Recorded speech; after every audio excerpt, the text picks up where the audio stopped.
ഇന്ന് വളരെ സങ്കടകരമായൊരു കാര്യം കാണേണ്ടി വന്നതുകൊണ്ടാണ് ഞാൻ ഈ വോയിസ് മെസ്സേജ് എഴുതിയാൽ പലപ്പോഴും നമുക്കത് പൂർണ്ണമായി അത് പ്രതിഫലിപ്പിക്കാൻ പറ്റില്ല.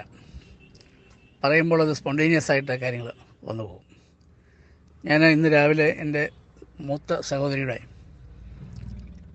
മകൻ്റെ ഭാര്യയെ തിരുവനന്തപുരത്തെ ശ്രീത്ര ഇൻസ്റ്റിറ്റ്യൂട്ടിൽ അവിടെ തലയ്ക്കകത്തൊരു ട്യൂമർ ഉണ്ടായത്, അതിനുവേണ്ടി ഒരു സർജറിക്കായിട്ട് അവിടെ അഡ്മിറ്റ് ചെയ്തു.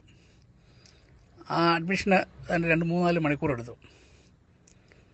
അവിടെ തന്നെ 1-2 അടുത്ത സുഹൃത്തുക്കൾ ഡോക്ടർമാരുണ്ടായിരുന്നു. അതിലൊരു ഡോക്ടർ പറഞ്ഞു, കുറച്ച് സമയം ഇവിടെ എൻ്റെ കൂടെ ഇരിക്കുക, ഞാനൊരു കാഴ്ച കാണിച്ചു തരാം. നിങ്ങളെപ്പോലുള്ള ആളുകളിത് കാണുകയും ആളുകളോട് ഇത് ഷെയർ ചെയ്യുകയും ചെയ്യേണ്ടത് അത്യാവശ്യമായതുകൊണ്ടാണ്.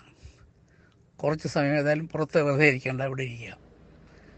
ഞാൻ അദ്ദേഹത്തോടൊപ്പം എൻ്റെ 1-1.25 മണിക്കൂർ സമയം അദ്ദേഹത്തിൻ്റെ കൺസൾട്ടിങ് റൂമിൽ ഇരുന്നു.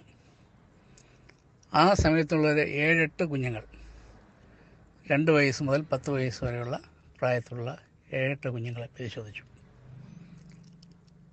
ആ പരിശോധിച്ച കുഞ്ഞുങ്ങൾക്കെല്ലാം തലയ്ക്കകത്ത് ട്യൂമറാണ്. സാധാരണ ഉണ്ടാകുന്ന ട്യൂമറുകളെല്ലാം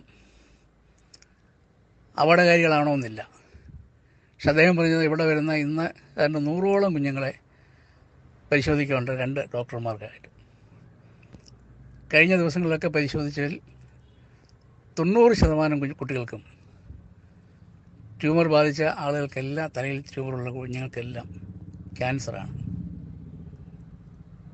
അദ്ദേഹം പറഞ്ഞത് ഈ അപകടം വരുത്തി വെക്കുന്നത് ആ കുഞ്ഞുങ്ങളുടെ മാതാപിതാക്കളാണ്.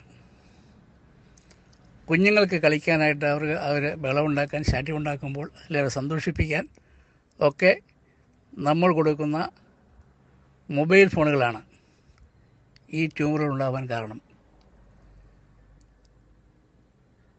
വളരെ വ്യക്തമായി അവർക്ക് ബോധ്യം വന്ന കാര്യമാണ്. പലപ്പോഴും നമ്മൾ വാട്സപ്പ് ഗ്രൂപ്പിലൊക്കെ ഇത് കാണാറുണ്ട്. കഴിഞ്ഞ ദിവസം ഒരു ചാനലിലും ഇത് പറഞ്ഞിട്ടുണ്ടായിരുന്നു. പക്ഷേ ഇന്നെനിക്ക് നേരിട്ട് ബോധ്യപ്പെട്ടു. എത്രയോ കുഞ്ഞുങ്ങൾ എട്ടും പൊട്ടും തിരിയാത്ത പ്രായത്തിൽ ആ കുഞ്ഞുങ്ങൾ മാരകമായ രോഗത്തിന് അടിമപ്പെടുന്നതിൻ്റെ കാരണക്കാർ എന്ന് പറയുന്നത് അവരുടെ മാതാപിതാക്കളാണ്. നമ്മുടെയൊക്കെ വീട്ടിൽ കൊച്ചു കുഞ്ഞുങ്ങൾ നമുക്ക് പലർക്കുണ്ട്, അല്ലെങ്കിൽ നമ്മുടെ ബന്ധുക്കൾക്കുണ്ട്, അയൽപക്കത്തുണ്ട്. അദ്ദേഹം പറഞ്ഞ വാക്ക് ഞാൻ കടമെടുക്കുന്നു. ഈ കുഞ്ഞുങ്ങൾക്ക് കൊടുക്കുന്ന ഈ മൊബൈൽ ഫോൺ എന്ന് പറയുന്നത്, ഇതിന് പകരം ആ കുഞ്ഞുങ്ങൾക്കൊരു കൈത്തോക്ക് വാങ്ങിക്കൊടുത്താൽ അവരൊരു നിമിഷം കൊണ്ട് അവരുടെ കാര്യം കഴിയും. പക്ഷേ ഇഞ്ചിഞ്ചായ കുഞ്ഞുങ്ങളെ കൊല്ലുന്ന സാധനമാണ് ഈ മൊബൈൽ ഫോൺ. അതുകൊണ്ട് ഒരു കാരണവശാലും ഈ കുഞ്ഞുങ്ങൾക്ക് മൊബൈൽ ഫോൺ കൊടുത്ത് അവരെ അതിനെ അടിമകളാക്കുവാൻ ശ്രമിക്കരുത്. നിങ്ങൾ പരമാവധി ആളുകളിലേക്ക് ഇത് ഷെയർ ചെയ്യണം എന്ന് അദ്ദേഹം എന്നോട് സ്നേഹത്തോടെ പറഞ്ഞു. അതേ സ്നേഹത്തോടെ ഞാൻ നിങ്ങളോട് എല്ലാവരും പറയുന്നത്, നിങ്ങൾക്ക് അറിയാവുന്ന മുഴുവൻ ആളുകളോടും അവരുടെ കുഞ്ഞുങ്ങൾ ആയുസ്സോടും ആരോഗ്യത്തോടും കൂടി ഇരിക്കാൻ വേണ്ടി ഈ മൊബൈൽ ഫോൺ നൽകാതിരിക്കാൻ ശ്രദ്ധിക്കുക. നമുക്കും മൊബൈൽ ഫോൺ അപകടമാണ്.